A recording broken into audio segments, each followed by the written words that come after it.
Vamos a ver ahora lo que es la resistencia interna de una fuente.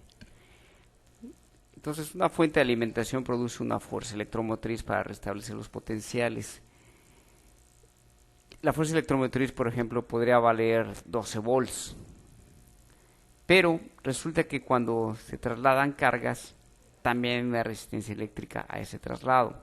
Entonces, aquí es como si hubiera una pequeña resistencia interna que va a impedir el tránsito de electrones. Es decir, hay que hacer un trabajo extra para vencer la resistencia. Entonces, la fuerza electromotriz lo que va a hacer es entregar una diferencia potencial más la energía perdida, el potencial necesario para vencer a la energía que se va a ir perdiendo en el traslado de las cargas de B a A. Esto es lo que llamamos resistencia interna.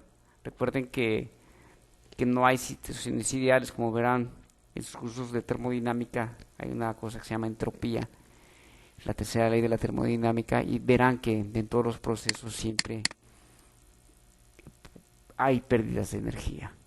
Y bueno, las fuentes de alimentación no son una excepción. Ahora, la ecuación de esto, la ecuación algebraica, queda la diferencia potencial, que es la tensión de Bornes, así se define cuando tenemos una fuente de alimentación, va a ser igual a la fuerza electromotriz menos el potencial perdido. El potencial perdido va a depender de la corriente que se esté demandando a la fuente por la resistencia interna. Este va a ser el potencial final.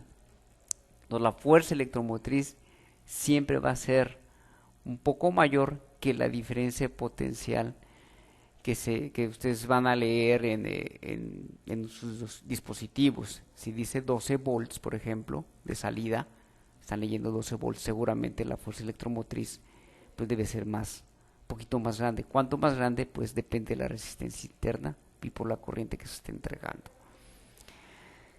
La resistencia interna es importante considerarla en algunos circuitos eléctricos. A veces es necesario considerarla para que los cálculos sean los correctos. ¿Por qué? Porque la corriente I que entrega la fuente depende de la resistencia interna. A menor resistencia interna, pues ustedes tienen una fuente de alimentación, digamos, más confiable, que no va a estar variando conforme varía la corriente que le exigen al circuito.